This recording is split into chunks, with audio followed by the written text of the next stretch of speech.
O mês de junho, mais precisamente o dia 12 de junho, é o dia dos namorados, e é tão bonito, aquele romantismo e tal, eu te amo mais, e coisas assim. Vamos falar hoje então sobre namoro?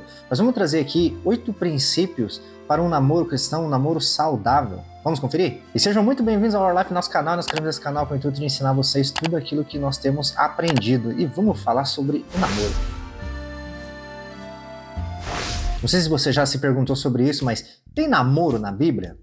E a resposta, vamos lá, não tem escrito lá não namorarás ou namorarás em determinada idade. Você não vai achar isso. Você não vai achar não namorarás, essas coisas. Mas a gente vai achar algumas coisas que talvez sejam mais parecidos. E eu diria que é mais parecido com a questão de um noivado do que um namoro propriamente dito. E é óbvio que é muito diferente da ideia de namoro que a gente tem hoje em dia. Ou alguns exemplos que a gente pode lembrar. José e Maria, eles estavam prometidos em casamento. Aí Maria recebeu o anjo do Senhor que disse que ela ia conceber um filho, daria o nome de Jesus e ela engravidaria pelo Espírito Santo. E, nesse período, ela estava prometida em casamento a José. Havia um compromisso de que os dois iriam se casar. Basicamente, a gente pode dizer que é um noivado ou algo assim.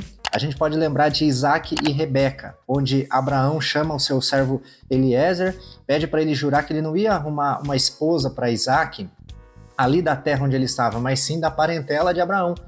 E o servo ele vai até aquele lugar, ele faz uma oração e ele coloca aquela determinada oração: Senhor, eu estou aqui, se vier uma mulher que me servir água e também quiser dar água para ver os camelos, que seja essa que o Senhor escolheu. Ele faz uma oração, vem Rebeca, faz exatamente aquilo que ele orou e na sequência ele vai conhecer a família e leva a Rebeca para se casar com Isaac. E ali ele conhece ela e já tomou como esposa e já se casou, tendo a bênção, né, dos pais ali, e já ocorre o casamento. Então, necessariamente, não tem algo parecido com o que a gente tem hoje de namoro, mas também não tem nada falando de não namorarás. E a gente vai ver agora alguns princípios que nos ajudam a ter esse namoro, um namoro santo, um namoro saudável, um namoro que visa um casamento, um namoro que para procurar não haver frustrações, porque o que ocorre muitas vezes nesse período de namoro, ocorre muito sofrimento, ocorre muita defraudação emocional, ocorre muitas pessoas, sei lá, já arrumando mágoas quanto a isso, e insistindo em algo que claramente não está dando certo, e a pessoa está indo na frente, e a gente vai ver aqui então 8 princípios para um namoro cristão, um namoro saudável. Primeiro princípio, esse princípio é base para toda a nossa vida praticamente, que é Deus em primeiro lugar. No namoro, no início de namoro e durante todo esse período, você tem que entender uma coisa: Deus em primeiro lugar. Se você namora com alguém, se você está começando a namorar com alguém que coloca Deus em primeiro lugar, provavelmente essa pessoa vai te amar, vai te respeitar, vai cuidar de você, não vão correr o risco de fazer nenhuma bobagem, alguma coisa de se frustrar ou algo assim. Talvez no meio do namoro vão compreender que não é um propósito de Deus e daí rompe aquele namoro. Mas se você namora alguém que coloca Deus em primeiro lugar, a chance de vocês verem se isso vai dar certo ou não é muito grande, porque Deus está guiando todo esse processo. Então, coloque Deus em primeiro lugar. Claro que você pode orar a Deus, falar assim: Deus, quero namorar com alguém que coloque Deus em primeiro lugar. Então você coloca Deus também em primeiro lugar para você ser a resposta de oração de outras pessoas. Então é isso, o primeiro princípio, e se baseia praticamente em todos, é colocar Deus em primeiro lugar. Segundo princípio, ter a bênção dos pais. Lembra que eu falei de Isaac e Rebeca? Tinham a bênção de Abraão, para Eliezer descer lá, ele faz aquela oração e tudo que a gente viu aqui no começo desse vídeo, e tem a bênção também de Betuel e da família ali para enviar a Rebeca a se casar com Isaac. Tem a bênção dos pais. Assim, já facilita demais se tiver a bênção da família, se tiver autorização da família, se tiver a família envolvida nisso. Ajuda o casal a crescer, se conhecer e, sei lá, se tornarem mais responsáveis. Às vezes acontece de começar um namoro 3 meses depois, a pessoa vai lá e avisa para os pais que está namorando, ou os pais descobrem por outras pessoas. Às vezes tem ali alguma intriga, não concorda com quem o filho arrumou, a filha arrumou para namorar ou algo assim. Então, algo que eu creio que seja importante é ter a bênção dos pais, é fazer igual há uns anos atrás, que o menino ia lá e pedia permissão para namorar com a filha, né? Essas coisas, a gente acha assim, tão brega, tão cafona. Hoje em dia, a gente tá vivendo num tempo, será que precisa ficar fazendo essas coisas? Você quer ter um namoro abençoado? Então, considere isso também, de fazer tudo e tendo a bênção dos pais. tendo a bênção dos responsáveis ou algo assim, mas, assim, procure agir dessa forma. Às vezes é tão difícil a gente seguir algo, a gente insiste com as nossas próprias forças, assim, sem a ajuda de ninguém, sem a bênção de ninguém. Então por que a gente já não faz isso? Começa a namorar, avisa os pais, conversa com os pais da pessoa que está namorando, que você vai namorar ou algo assim, e começa tudo na bênção, sabe? Na bênção, na autorização dos pais, dos responsáveis. Eu creio que nos ajuda bastante nesse processo. Terceiro princípio, eu anotei aqui orientação. Essa orientação, eu acabei de falar dos pais, essa orientação pode ser dos pais, essa orientação pode ser do pastor da igreja que você congrega, do líder de ministério que você está, ou algo assim, ou de alguém que vocês confiem, algum casal, alguém que possa caminhar com vocês nesse sentido. Eu falo de orientação porque na maioria das vezes os casalzinhos muito apaixonados não conseguem ver os defeitos que é para observar na época do namoro. O namoro, ele prepara para o casamento. Ele deve ser isso. Começa no namoro, vê o que vai dar certo mesmo, entra no noivado e se casa, marca a data e se casa. Então no período do namoro é o período de ver os defeitos, de ver o que a pessoa faz. Inclusive, olhe no seu namorado, na sua namorada, como que ele trata os pais. É um bom indicativo de como ele vai te tratar. Ah, eu amo aquele menino, mas aquele menino, ele fala grosseiro com a mãe dele. Como que você acha que ele vai falar com você? É isso que você tem que refletir. E por isso que eu falo de orientação, porque às vezes o casalzinho tá tão apaixonado que não consegue ver os defeitos do outro, ele só vê as virtudes, só vê as coisas boas. Só vê que ele é bonitinho, bonitinha, só vê que ele vai na igreja, lê a Bíblia ou algo assim, mas não nota, por exemplo, que ele fala grosseiro com a mãe dele, não respeita o pai dele, acorda às 11h30, não gosta muito de trabalhar. Então, essas coisas, é importante às vezes a gente ter uma orientação para nos ajudar a ver aquilo que nosso olhinho apaixonado não está deixando a gente ver. Então, é importante, se puder ter ali uma orientação, e eu indico que vocês tenham a orientação, converse com um pastor, converse com a líder de ministério, converse com uma família, um casal da igreja, por exemplo, onde vocês vão, um casal que estão há muitos anos casados, isso é excelente. Eu e a minha esposa aqui, eu antes de casar com a minha esposa, caminhei, andei com famílias aqui, 30 anos de casado, 40 anos de casado, aprendi coisas deles que eu trouxe para o casamento agora. Então, assim, é importante a gente ter essa orientação. Quarto princípio, o propósito do namoro é o casamento. Estou falando isso se você quer adquirir uma família, se você quer se casar ou algo assim, se você está na igreja. Então, o propósito do namoro é o casamento. Pode ser que no namoro dê errado, pode ser, pode acontecer. Mas você tem que entender que para entrar no namoro, o propósito é o casamento. Nesse momento de namoro, você vai avaliar e vocês vão se conhecer. Vocês vão se conhecer e orar junto, é o mínimo. Eu falei de colocar Deus em primeiro lugar, é claro que isso envolve oração. Envolve de vocês estarem buscando a Deus juntos. Aí vocês verem se os propósitos estão alinhados. A Bíblia fala de jugo desigual. Jugo desigual, Paulo fala assim, não se prendam em jugo desigual com os incrédulos ou com os descrentes, que comunhão que tem a luz e as trevas. Aqui a gente sempre fala, quando fala de jugo desigual, fala de alguém de dentro da igreja casar com alguém de fora da igreja. Alguém do povo de Deus casar com alguém que não é do povo de Deus. Mas presta atenção numa situação. Você começou a namorar com alguém e se casou. Essa pessoa tinha um sonho de montar a família e ter os negócios, uma empresa ou algo assim no Rio de Janeiro. E você tem o mesmo sonho de montar a família e ter uma empresa, mas em Curitiba. E durante o namoro vocês não debateram isso. Aí casaram. Agora cada um tem uma coisa. Como que vai resolver isso? Esse era o tipo de coisa que no namoro era pra ver. Essas conversas, tudo isso é conversando o que cada um quer, é conhecer um ao outro, no sentido de conhecer a mente um do outro, conhecer os sonhos, conhecer as fraquezas, enfim, conhecer o que cada um quer. Ah, eu tenho um ministério na igreja, eu faço isso, eu sou líder disso. A esposa vai concordar com isso? A namorada que está com você agora, por exemplo, vai comprar essa ideia, ela vai liderar com você? Ela vai andar junto com você? Ah, eu tenho um coração para ir para missões, para viajar para outro país ou algo assim. A pessoa que está do teu lado vai comprar essa ideia de querer ir junto com você? É no namoro que você vê essas coisas. Então, assim, o propósito do namoro é o casamento. Então, use esse momento de namoro para conhecer a vida um do outro e para orarem juntos, para ver se realmente isso tem propósito, Deus está unindo de fato vocês para um propósito, porque Deus une propósitos nas vidas, pega uma pessoa junto com outra, forma uma família, essa família vive para a glória de Deus. Então, É no namoro que a gente vê isso. Então, busquem a Deus juntos e vejam todas essas coisas. O namoro, o propósito é mirando o casamento. Inclusive, a gente pode comentar o seguinte: você quer casar agora? Você acha que, vamos supor assim, não tem necessariamente uma idade certa para casar, mas eu pergunto, você agora, tá namorando, você quer casar agora? Você quer casar daqui 2 anos? Tipo, eu não quero casar. Por que tá namorando então? Isso é uma pergunta mais pesada, uma pergunta mais séria. Mas é algo que a gente tem que refletir. Por que então que a gente tá namorando? Por que a gente tá se envolvendo com alguém se a gente não tem propósito nenhum de casar? Esse é o detalhe. O namoro, o propósito do namoro é mirando o casamento. E se você tá gostando desse vídeo, considere se inscrever aqui nesse canal, que a gente tem várias lições acerca de vários assuntos aqui. A gente tem muitos temas de textos bíblicos aqui que a gente fala, que a gente traz tudo aquilo que a gente tem aprendido. Então, se você está assistindo aqui, está sendo edificado, considere se inscrever nesse canal, ajuda bastante a gente e Deus abençoe a vida de vocês. Vamos continuar vendo o vídeo. O quinto princípio é diálogo e comunicação.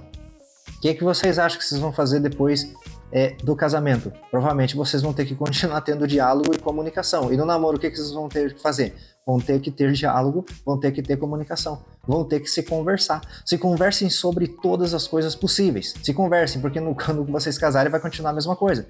Você vai chegar em casa depois de casado, vai contar o seu dia para sua esposa, se você não falar, a sua esposa vai perguntar como é que foi o seu dia, sua esposa vai chegar em casa, vai fazer a mesma coisa também, enfim, vai ser na conversa, e se resolve muita coisa pela conversa, inclusive no namoro, na fase do namoro. Vocês se conversam, tem alguma coisa incomodando, conversa sobre isso. Tudo, a gente piora muitas vezes as coisas por deixar acumular. Era uma coisa pequena, a gente não conversou, a gente não procurou resolver, aí ficou aquilo. Daqui a pouco juntou mais uma coisa, não conversou.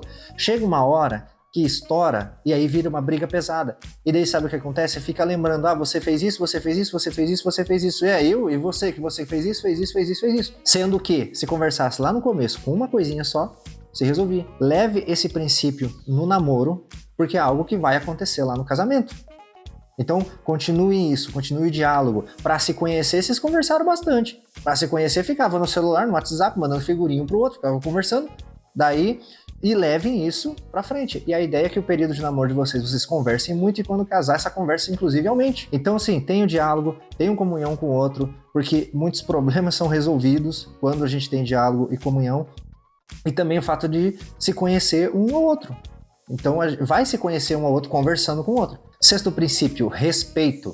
Isso é óbvio que a gente vai carregar para o nosso casamento, de respeitar um ao outro. A gente acabou de falar de conversar um com o outro. E nessa conversa pode ser falar das coisas que você não gosta, das coisas que te incomodam, e você fala isso, e para haver um respeito, para conhecer um ao outro. Você acha que dentro de casamento não pode haver respeito? Deve.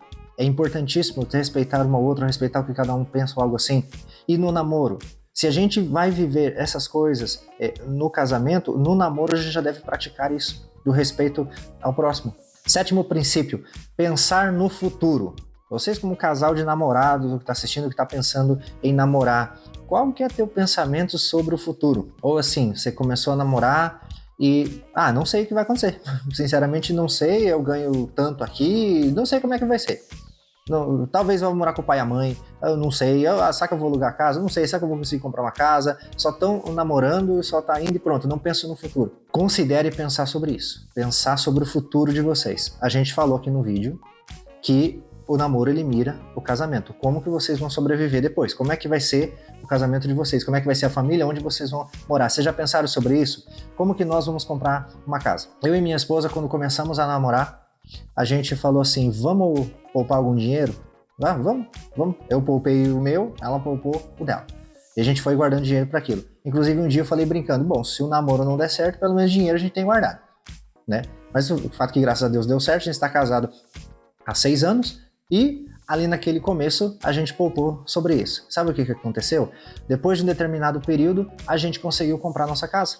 E nós temos a nossa casa. Quando nós casamos, nós já tínhamos a nossa casa. Talvez, você já tem uma casa para morar, ou algo assim, quando a gente casar vai morar em tal lugar, o restante das coisas, enfim. Pensem sobre o futuro o seguinte, quando você está namorando, eu preciso terminar a faculdade, falta 3 anos para terminar a faculdade, eu queria terminar a faculdade e daí me casar. O outro, eu faço tal estudo e algo assim.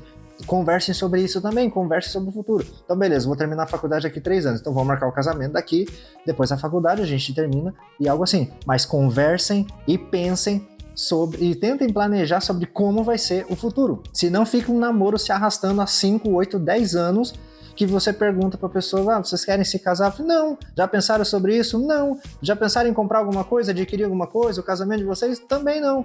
Então é isso, pensem também sobre o futuro. E o 8º princípio é impor limites. Impor limites para vocês não fazerem bobagem antes do casamento. Para deixar bem claro o que eu queria falar, é isso que vocês estão pensando mesmo. Para o namoro de vocês ser um namoro santo, sabe? Um namoro que espera em Deus e que no momento certo vai dar tudo bem, entendeu? Sabe que no namoro é óbvio, você se aproxima de seu namorado, do seu namorado ou algo assim, se vocês já começaram é porque há um desejo de um por outro. E se não impor limites agora é complicado, como que vai se segurar? Então, assim, namorar em locais sozinhos, tem que ter muita cabeça para fazer isso. Mas é mais fácil cair em tentação namorando sozinho em algum lugar ou na sala com os pais olhando. É esse o detalhe, impor limites. O namorado falar para namorada ele impor limites. Se coloca Deus em primeiro lugar, obviamente vocês vão pôr limites. Se o teu namorado começa a fazer isso, coloca a mão em determinado lugar ou algo assim, impõe limites e fala não. E defina seriamente sobre isso. Não. Também é a mesma coisa o namorado. Eu costumo brincar com isso, de determinadas coisas, no namorado e tal, namorar sozinho, fechado em algum lugar, seria a mesma coisa que acender um fósforo num posto de gasolina. Talvez o posto de gasolina não exploda, mas a chance dele explodir é muito maior. Então, ou seja, a gente fazendo isso, não colocando limites ou algo assim, a chance de a gente fazer bobagem é muito maior. Então, que a gente esteja em um namoro santo, um namoro que agrada a Deus e que coloca Deus em primeiro lugar, é em oração, é evitando essas coisas, é impondo limites. E isso também tem a ver com o respeito que a gente falou. Se teu namorado tá enchendo a paciência por causa disso, tá falando coisa demais, tá demonstrando que tá querendo mais o seu corpo do que você, repensa sobre isso. A mesma coisa vice-versa. Então é isso, a gente vê essas coisas no namoro. Se ele consegue te respeitar nesse período do namoro, não fazendo o que você não quer, ele provavelmente vai ser um homem de Deus na sua vida. Agora, se você nota que ele só quer seu corpo, qual que é a ideia, o que ele está transmitindo que ele vai ser um marido depois que se casar? Aí eu lembro de novo, mais uma vez, da orientação, que essas coisas, o casalzinho apaixonado, parece que eles não percebem, que daí precisa de alguém que tá falando, cuidado com essa menina que ela tá fazendo isso, cuidado com esse menino que ele tá agindo dessa forma e é contrário à vontade de Deus, mas a gente não consegue ver porque tá apaixonado. Então esse é mais um princípio que a gente tem que fazer também, de seguir, de impor limites. E eu vou falar mais uma vez, coloque Deus em primeiro lugar. Se você coloca Deus em primeiro lugar, se você ora sobre o seu namoro, se vocês dois oram juntos principalmente, inclusive orem juntos no namoro e quando se casarem continuem orando juntos. Aqui em casa nós fazemos isso todos os dias, nós oramos juntos todos os dias. Juntos mesmo, nós dois. E lemos a palavra de Deus juntos em voz alta também. Começamos a fazer isso no namoro e nós fazemos isso até hoje no nosso casamento. Então comecem a fazer isso já, orem juntos. Tenham uma vida de oração juntos. Busquem a Deus. Buscando a Deus, vocês vão ter tempo de fazer bobagem. E evitando essas coisas também, evitando, por exemplo, estar namorando no local sozinho, sem ninguém tá vendo ou algo assim. O namoro não é um test drive, que a pessoa vai usar você como um copo descartável e daí vai amassar e vai jogar fora depois. O namoro, você tem que lidar que você está lidando com alguém que é de Deus também. Para que os dois entendam que são pessoas de Deus. Então não são pessoas que vão ser amassadas, tipo um copo descartável amassado e jogado fora e ficar sofrendo por conta disso. Então o namoro também é para glorificar a Deus. Tá mirando o casamento. E é para buscarem a Deus juntos, então em santidade, em louvor ao Senhor, para glorificar a Deus. Então, sim, imponha limites. E depois desses 8 princípios sobre um namoro cristão, um namoro saudável, aqui em cima tem um vídeo para quem está chegando agora perto do casamento. Eu e minha esposa gravamos um vídeo aqui falando sobre coisas do casamento. Então, assista esse vídeo para você aprender mais ali sobre esse relacionamento, o que precisa ter num casamento. Aqui tem mais vídeos também para vocês estarem assistindo. Eu espero que vocês tenham gostado deste conteúdo. Considere que se inscrever, ele ajuda bastante a gente. Deus abençoe a vida de vocês e até mais.